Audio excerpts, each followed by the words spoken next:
Hello students,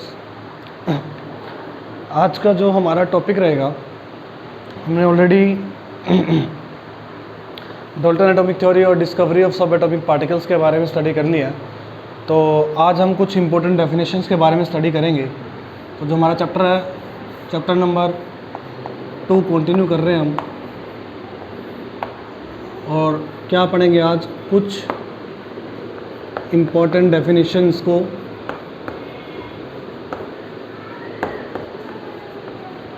जिसमें से जो पहली डेफिनेशन है, इन डेफिनेशंस को पढ़ना बहुत ज़रूरी है।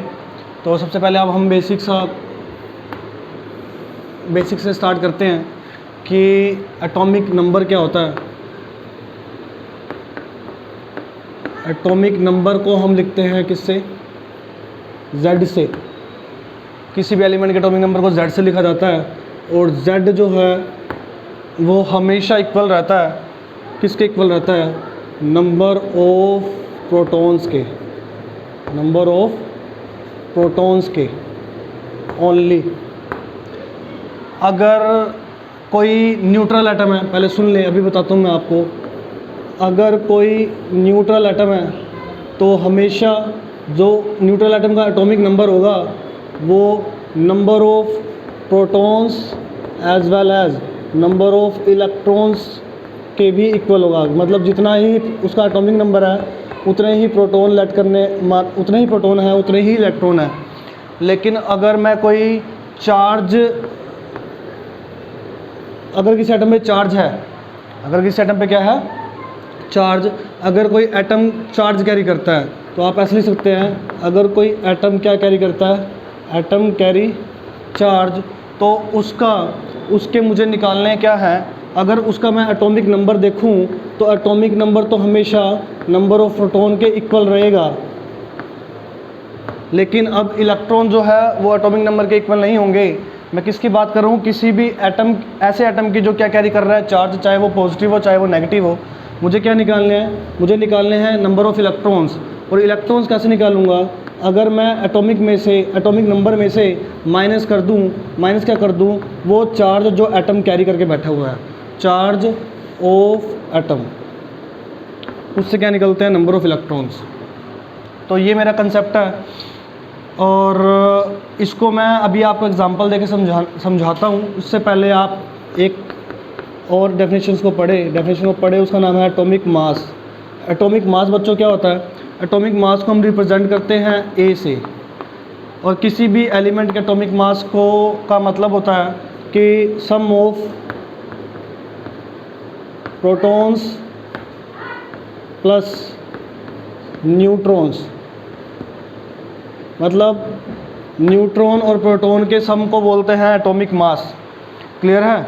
अब अगर मैं कोई एलिमेंट ले लूँ, एलिमेंट मैंने ले लिया x मेरा कोई भी एलिमेंट है, और मुझे लिखना है इसका एटॉमिक नंबर। तो मैं एटॉमिक नंबर को हमेशा यहाँ लिखता हूँ, जिसको लिखा जाता है Z से, और एटॉमिक मास को लिखा जाता है A से, उसको यहाँ लिखा जाता है।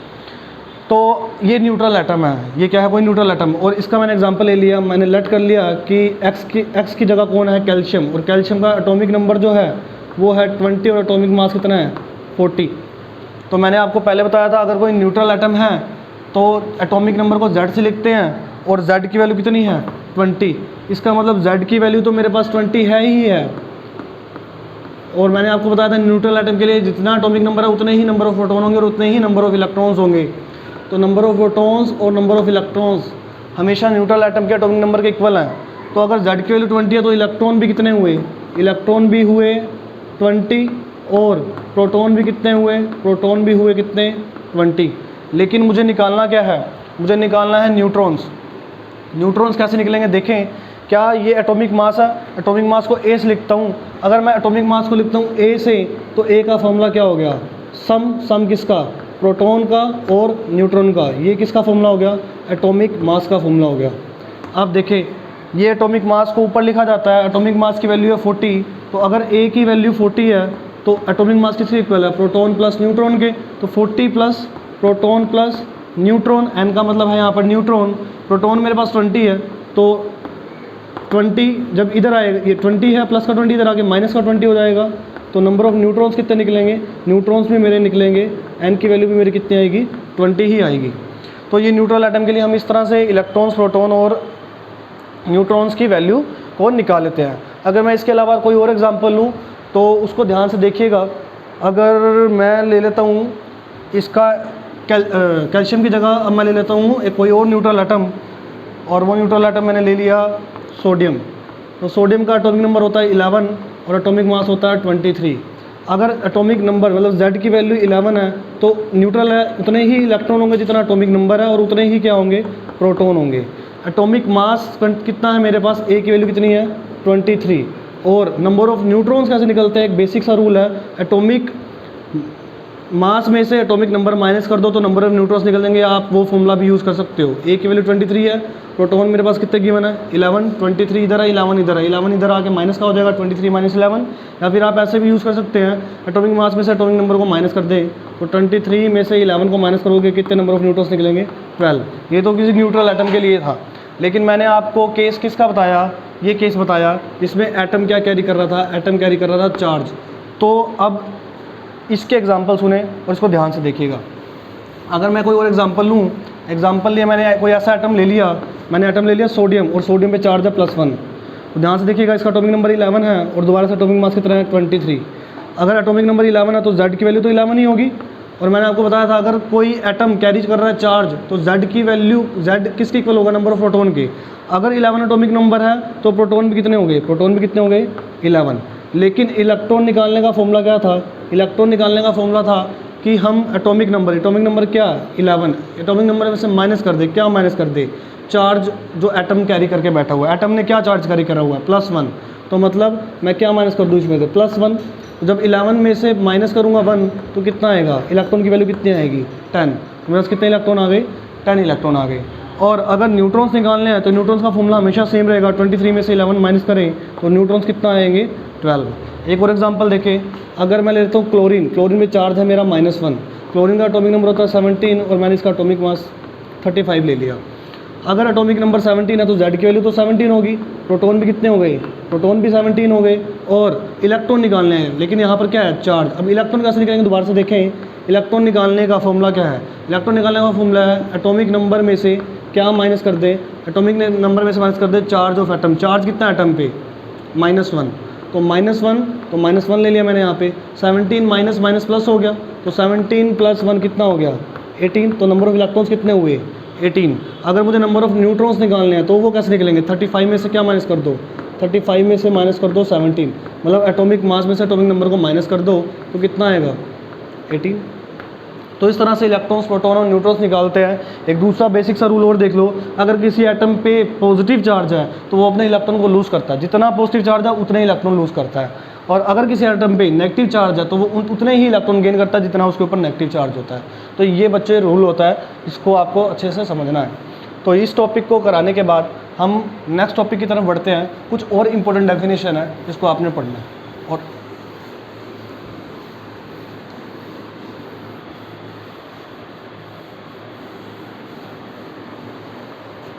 डेफिनेशन कौन सी है, सबसे पहले हम पढ़ते किसके बारे में है, आइसोटोप्स के बारे में।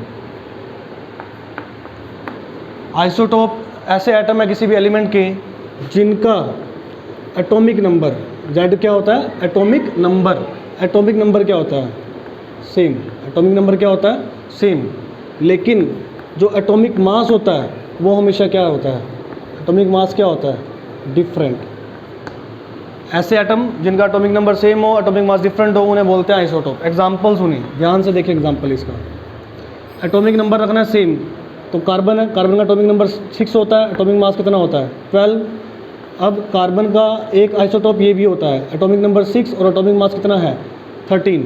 इसी तरह कार्बन का एटॉमिक नंबर 6 और एटॉमिक मास कितना होता है 14। तो ये क्या है आइसोटोप, जिसमें एटॉमिक नंबर क्या है सेम और एटॉमिक मास क्या है डिफरेंट। इसी तरह आप एक और एग्जांपल भी पढ़ सकते हैं, जो कि एग्जांपल है वो हाइड्रोजन का। आपको पहले भी बताया था हाइड्रोजन का एटॉमिक नंबर 1, एटॉमिक मास भी 1, एटॉमिक नंबर 1 रहेगा, एटॉमिक मास कितना हो गया 2, और एटॉमिक नंबर 1 है, एटॉमिक मास कितना है 3। इसे बोलते हैं प्रोटियम जब एटॉमिक मास 1 है, जब एटॉमिक मास 2 है तो इसे बोलते हैं ड्यूट्रियम, इसको D से लिखते हैं, और जब एटॉमिक मास 3 है तो इसको लिखते हैं ट्रीटियम, ट्राइटियम या T से इसका सिंबल हो, इसका सिंबल होता है D। तो ये बात याद रखना। नेक्स्ट जो इम्पोर्टेंट डेफिनेशन रहेगी वो क्या रहेगी, आइसोबार्स। आइसोबार क्या होते हैं, जिनका एटॉमिक नंबर क्या हो, डिफरेंट, क्या हो, डिफरेंट, लेकिन जो एटॉमिक मास हो वो क्या होना चाहिए, सेम। ऐसे एटम जिनमें एटॉमिक नंबर तो डिफरेंट हो, एटॉमिक मास सेम हो, उन्हें आइसोबार बोला जाता है। फॉर एग्जांपल आर्गन, आर्गन कितने नंबर पे आता है, 18 पे आता है। कैल्शियम कितने नंबर पे आता है, 20 पे आता है। दोनों का एटॉमिक नंबर क्या है, डिफरेंट, लेकिन एटॉमिक मास क्या होता है, सेम। आर्गन का भी 40 होता है और कैल्शियम का भी कितना होता है, 40। तो उन्हें क्या बोलते हैं हम, आइसोबार। नेक्स्ट डेफिनेशन सुने ध्यान से। नेक्स्ट डेफिनेशन जो है वो है आइसोटोन्स की। किसकी है, आइसोटोन्स की। आइसोटोन्स का मतलब क्या होता है, ऐसे एटम जिनके नंबर ऑफ न्यूट्रॉन्स की वैल्यू सेम हो। नंबर ऑफ न्यूट्रॉन्स कैसे निकलते थे, मैंने अभी बताया था। किसी एलिमेंट को अगर एक्स से लिखते हैं, जेड उसका एटॉमिक नंबर, ए उसका atomic mass, number of neutrons कैसे निकलते थे, जब आप ए में से क्या माइनस करते थे, जेड, ए में से क्या माइनस करते थे, जेड, तो क्या निकलते थे, नंबर ऑफ न्यूट्रॉन्स। इसका मतलब आइसोटोन्स उसे बोलेंगे जब ए माइनस जेड की वैल्यू क्या होगी, ए माइनस जेड की वैल्यू क्या होगी, सेम। या फिर आप ये भी बोल सकते हैं कि क्या सेम होंगे, नंबर ऑफ न्यूट्रॉन्स। किसी भी दो एटम के अगर नंबर ऑफ न्यूट्रॉन सेम है तो उसे क्या बोलते हैं, आइसोटोन। एग्जांपल्स उन्हें ध्यान से देखें। जैसे नाइट्रोजन है, एटॉमिक नंबर 7, एटॉमिक मास कितना ले लिया मैंने, 15। 15 भी होता है, 14 भी होता है। ऑक्सीजन का एटॉमिक नंबर 8 और एटॉमिक मास कितना है, 16। यहाँ नंबर ऑफ न्यूट्रॉन्स निकालने, कैसे निकालोगे, 15 में से 7 माइनस करोगे तो कितने न्यूट्रॉन्स आए, 8। यहाँ भी यही करो, 16 में से 8 माइनस करोगे, कितने न्यूट्रॉन्स आए, 8। तो इसका मतलब नंबर ऑफ न्यूट्रॉन्स इस एटम के भी 8 है और इस एटम के भी 8 है। इन्हें क्या बोलते हैं, आइसोटोन्स। नेक्स्ट डेफिनेशन मेरी क्या रहेगी, नेक्स्ट डेफिनेशन बच्चों रहेगी आइसो इलेक्ट्रॉनिक स्पीसीज के बारे में।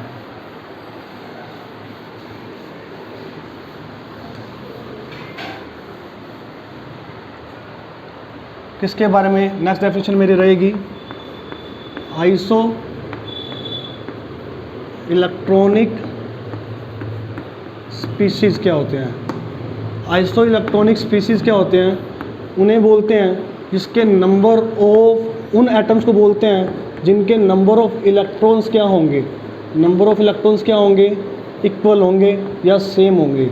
जिनके नंबर ऑफ इलेक्ट्रॉन सेम या इक्वल होंगे उन्हें बोलेंगे आइसो इलेक्ट्रॉनिक स्पीसीज़। एग्जाम्पल सुने, जैसे नियोन है, नियोन के इलेक्ट्रॉन कितने हैं, 10, क्योंकि 10 नंबर पे आता है, एटॉमिक नंबर 10 है, तो इसके इलेक्ट्रॉन्स भी कितने हुए, 10। इसी तरह अगर मैं एग्जांपल ले लूँ किसका, Na पॉजिटिव का, सोडियम का एटॉमिक नंबर तो 11 है, अभी बताया मैंने, 11 प्रोटॉन है, लेकिन +1 चार्ज है ना, तो अगर 11 एटॉमिक नंबर है तो 11 इलेक्ट्रॉन होने चाहिए थे, लेकिन इसने इस पे +1 चार्ज है, इसका मतलब इसने एक लूज़ कर दिया, तो इलेक्ट्रॉन इसके पास कितने हुए, 10। इसी तरह अगर मैं एग्जांपल लूँ किसका, Mg2 पॉजिटिव, Mg2 पॉजिटिव के पास भी कितने इलेक्ट्रॉन, Mg2 पॉजिटिव के पास भी 10 इलेक्ट्रॉन। कैसे, देख लो ध्यान से। मैग्नीशियम का एटॉमिक नंबर कितना होता है, 12, चार्ज कितना है, 2 पॉजिटिव। अगर एटॉमिक नंबर की वैल्यू 12 है तो प्रोटॉन भी कितने होंगे, प्रोटॉन भी कितने होंगे, 12। लेकिन निकालने क्या है, इलेक्ट्रॉन। इलेक्ट्रॉन कैसे निकलते हैं, जितना एटॉमिक नंबर है उसमें से क्या माइनस कर दो, जो चार्ज आ रहा है, चार्ज कितना है, 2, तो क्या आ जाएगा, इलेक्ट्रॉन कितने हैं, 10। इसी तरह एल्यूमिनियम 3 पॉजिटिव के भी, एल्यूमिनियम का एटॉमिक नंबर होता है 13, 3 इलेक्ट्रॉन लूज़ कर दिया तो 10 इलेक्ट्रॉन है। इसी तरह ऑक्सीजन 2 नेगेटिव 8 नंबर पे आता है, 2 इलेक्ट्रॉन गेन कर लिए तो 10 इलेक्ट्रॉन हो गए इसके पास। F नेगेटिव फ्लोरीन 9 नंबर पे आता है, 1 इलेक्ट्रॉन और ले लिया तो 10 इलेक्ट्रॉन इसके पास भी है। नाइट्रोजन 3 नेगेटिव, इसके पास भी 10 इलेक्ट्रॉन है। अब NH4 पॉजिटिव, अब N के पास कितने इलेक्ट्रॉन है, 7। हाइड्रोजन, हर एक हाइड्रोजन 4 हाइड्रोजन है, एक हाइड्रोजन के पास 1 इलेक्ट्रॉन है, तो 4 के पास कितने हुए, 4, कितने हुए, 11। लेकिन यहाँ पर क्या चार्ज है, +1, तो मतलब कि इसने 1 इलेक्ट्रॉन लूज़ कर दिया, 1 इलेक्ट्रॉन लूज़ कर दिया तो कितने, क्या कर दें, माइनस कर दें, तो कितने इलेक्ट्रॉन होंगे, टोटल नंबर ऑफ इलेक्ट्रॉन कितने होंगे, 10। तो ये वो सभी एटम्स हैं, वो सभी स्पीसीज़ हैं जिनके नंबर ऑफ इलेक्ट्रॉन सेम है, इस वजह से इन्हें क्या वो नाम दिया गया, आइसो इलेक्ट्रॉनिक स्पीसीज़। जो नेक्स्ट हमारा डेफिनेशन रहेगी वो किसके ऊपर रहेगी, वो देखिए।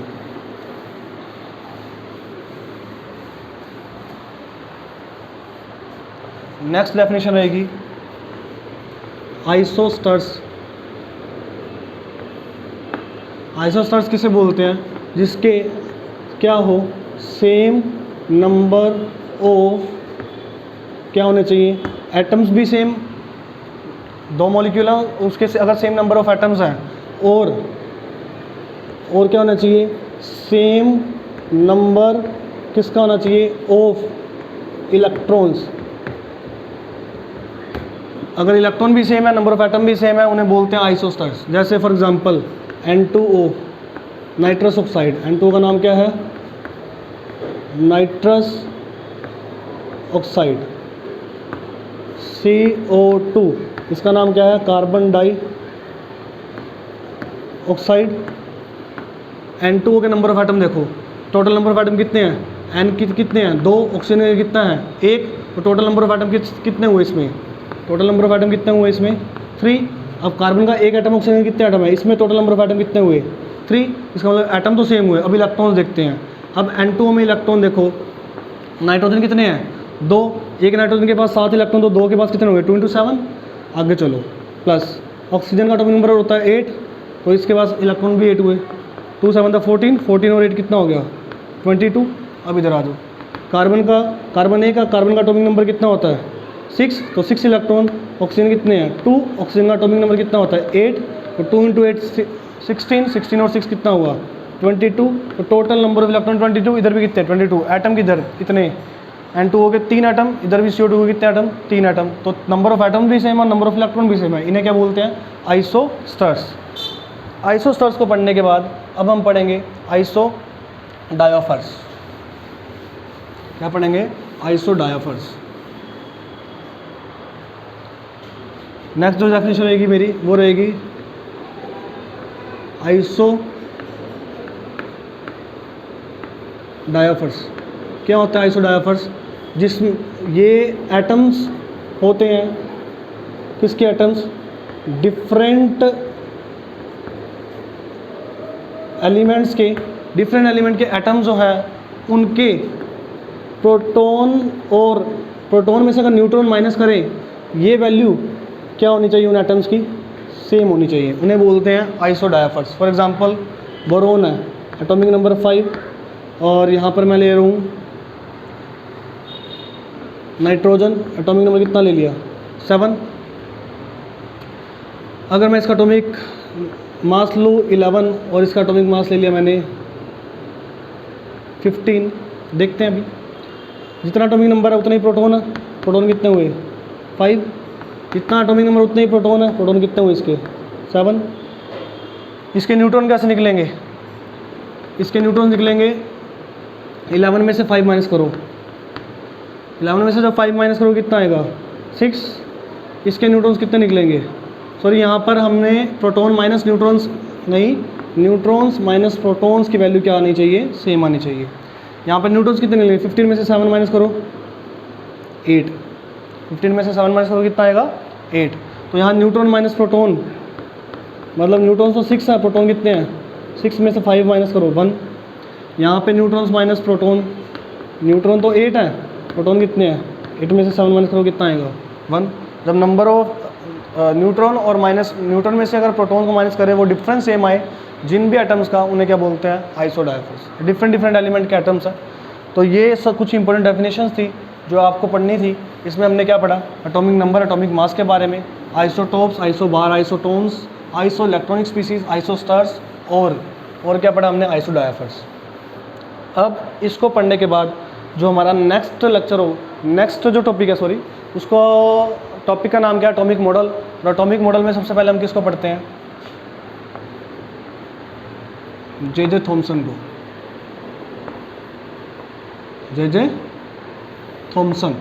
जे थॉमसन के मॉडल के बारे में पढ़ते हैं। जे थॉमसन ने एटम के मॉडल को लेकर क्या दिया, इसने क्या बोला, इसने अपने मॉडल का नाम रखा, इसके मॉडल का नाम क्या था, प्लम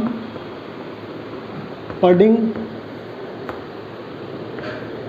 मॉडल। तो प्लम पडिंग मॉडल भी बोलते हैं। और इसने अपने एटम का जो मॉडल है उसको क्या बोल दिया कि एटम जो है वो किसकी तरह है, वाटरमेलन की तरह। वाटरमेलन कैसा होता है, कुछ इस तरह का स्फीयर होता है जिसके अंदर क्या होते हैं, सीड्स होते हैं। क्या होते हैं, सीड्स होते हैं। इसने बोला जो ये सीड्स हैं, जो फिक्स्ड सीड्स हैं, जो कि क्या है, stationary, in fix stationary seeds को क्या बोल दिया, ये क्या है, इलेक्ट्रॉन्स। क्या है ये, इलेक्ट्रॉन्स। मतलब इन सीड पे कौन सा चार्ज है, नेगेटिवली चार्ज है। ये सारे सीड्स क्या है, नेगेटिवली चार्ज इलेक्ट्रॉन्स है। और जो ये स्फीयर है, जो मैंने स्फीयर बनाया है, इस स्फीयर पे कौन सा चार्ज है, ये स्फीयर कैसा है, पॉजिटिवली चार्ज स्फीयर। तो इसने बोला कि इसका मॉडल क्या था, इसने बोला कि जो एटम है उसको कंसीडर किया गया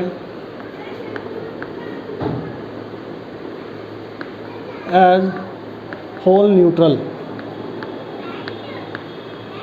एटम को न्यूट्रल कंसीडर किया गया। इसका मतलब, इसका कहने का मतलब था जितना मैग्नीट्यूड नेगेटिव चार्ज का है उतना मैग्नीट्यूड किसका है, पॉजिटिव चार्ज। जितने नंबर ऑफ इलेक्ट्रॉन्स हैं उतने नंबर ऑफ प्रोटॉन्स हैं, ये बोला। और ये कहा कि एटम जो है पूरा न्यूट्रल है, लेकिन उसने एटम को जो क्या कर दिया, एटम का जो मॉडल दिया वो क्या, एक स्टेशनरी मॉडल दिया। यही क्या बन गई उसकी लिमिटेशन। क्या इसने बोला कि जो एटम है वो क्या है, उसको एटम को क्या कर दिया इसने, स्टैटिक कर दिया, स्टैटिक बता दिया। स्टैटिक कैसे बता दिया, इसने कह दिया कि इलेक्ट्रॉन जो है वो तो फिक्स पोजीशन लेके बैठे हैं, मूव नहीं कर पा रहे। तो इसके मॉडल के बाद, इसके मॉडल को बिल्कुल जो है इससे अच्छा मॉडल आया जो किसका था, रदरफोर्ड का था। और जो रदरफोर्ड मॉडल है उसको हम बाद में डिस्कस करेंगे। आज के लिए हम इतना ही पढ़ते हैं, इन्हीं को आप अच्छे से रिवाइज़ करें।